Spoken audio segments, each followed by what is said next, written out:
Yeah. Yeah.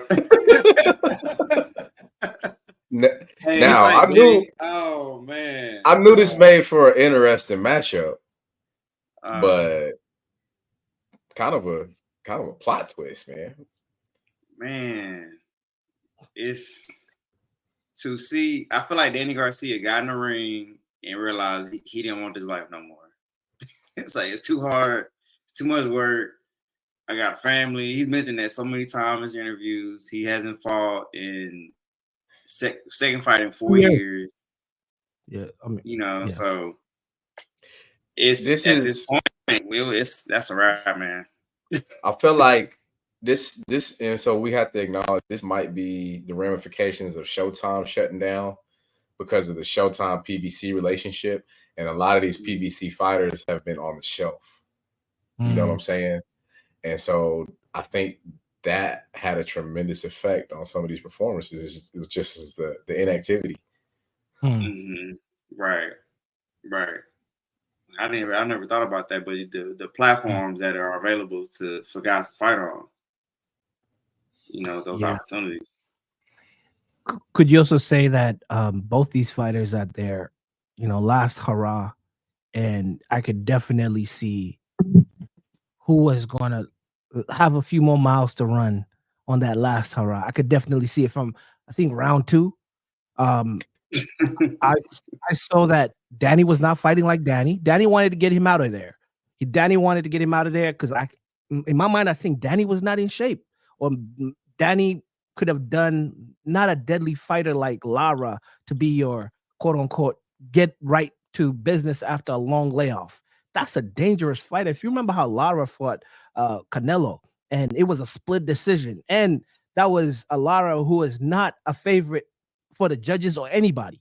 So that's a dangerous opponent, and that's the first person you fight from that long layoff. I could tell Danny and Angel, whoever signed up for this fight, kind of was not a good look for Danny, and maybe Danny wanted that last pay. This is a premier fight card. I'll tell you like this, because when he fought Jose Benavidez tough as nails, but after his incident, he's a stationary target. And I feel like they underestimated Lara almost in the same vein. You know what I mean? Lara has some slickness. And so another thing is performing at a higher weight class. Like your body, you're putting your body and your expectations with this new weight is different. It's a different fatigue. The muscles different fatigue. Trust me, as an older man, and people twist. I can give you spurts right now. I can't give you LT not all day nonstop like I did in my youth. But every once and again, somebody will twist my leg and jump up in there, and I'll give them spurts. But after that, I'm like, whoo, give me 2 days to recover. Yeah, Danny Garcia took one of them, whoo, in this fight. Cause I mean, he's one of my favorite fighters of this generation. I've always enjoyed Danny Garcia. So, I mean, I feel like I was just psychologically evaluating him watching the fight. Like, I'm like, man, I feel like he just checked out. Like his dad saw it. There was a moment, and I always love the camera in the corner between the rounds, because you can kind of feel the energy of the fight, like momentum swings, or how fighters are responding to the previous round. And Danny Garcia had a dead look in his eyes the round before. In the next round, his dad noticed it, said something, and then ultimately ended up calling the fight the next round. So it had been building. It had been building up. See, it's like that Roberto Duran moment. Yeah, the nomad. Yep. Like, but the dad saw it. Danny Garcia didn't make any emotion to the stoppage. He was just like, even when the referee walked over to that corner, they asked Danny, and you know what Danny said? Dad, what do you think? Dad was like, nah. And that moment right there it's heartbreaking, especially when not in but as a fan way, right? When you see the rise of a star, right? You see Danny, to me, had one of the best chins in that division, or in the, he's never been put down. I've never seen Danny in a point where he's staggering or he's in trouble, because he's What did y'all got? What did you see? Yeah. Like in that moment, what did you see in that moment? I saw Danny, not Danny. I saw Danny questioning that he had been put down in the 9th. I saw Danny walking back to his corner, confused. I saw his dad saying, Angel saying, yeah, you got it, you still got you feel you? And then the referee walked over. Do you want to continue? Are you good? Because Danny what said about that the manner, like the manner that he went down in? Like it was, I rewound it like I rewound it 3 times, and I still am not sure. Like, is this? What do you think? Was it like a delay from the body punch that happened?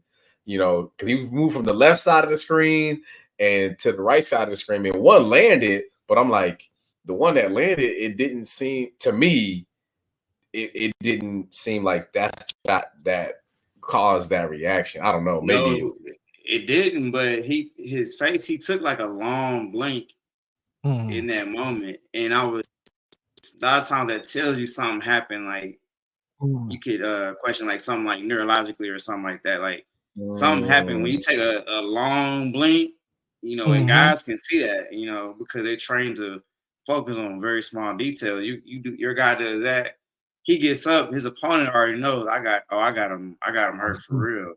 Yeah. I got him hurt for real. That's probably how Tool was looking the other day. In one of them shots. Man. I mean, that you're not lying. You're not lying.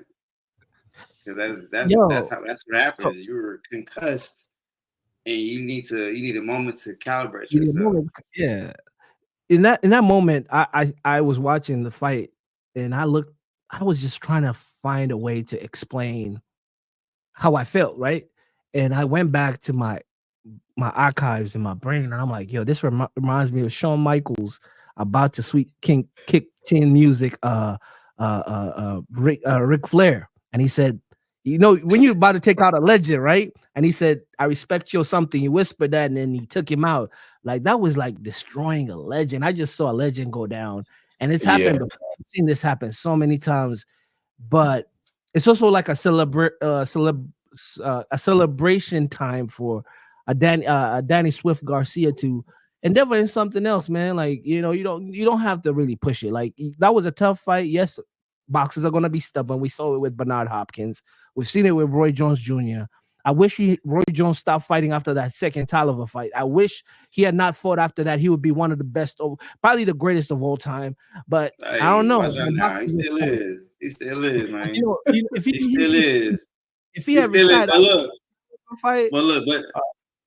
look, to go back to the fight, Lara has like 4 or 5 knockouts in a row. He stopped 4 or 5 in the last opponent. So even though he's in the latter part of his career, he is still putting on. So you gotta give him somebody pointed out too. I don't know if it was on the broadcast, but they pointed out like when you look at those older fighters, him, Usyk, is like 4 out of the 5 that are in that senior category.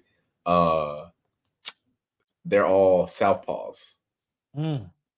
Very difficult. Yes. So that style can extend your shelf life. Yeah. Hey, he out here doing it. Stopping guys in his. Again, I don't know. This is kind of like conspiracy theory, but I heard about Cuban fighters getting the extra sauce when they're young. Like the Lionel. I know Lionel Messi is Argentinian, but don't point that out though, because once you start pointing the fact out that he's Cuban, Lara might actually be 45 and not 40. You know what I'm saying? Like King Kong. Like you never know. Like built in a lab somewhere. You like your Lionel Messi. Lionel Messi's Argentinian, but the same thing applies. Like they're built to win amateur Olympics. Like they're the best amateur fighters out here, the Cubans. Like they're different. They're different. They're just different. But salute to Lara. Yeah, we gave Danny his flowers last week, so Yeah. Yeah. Shocking. Salute to Lara.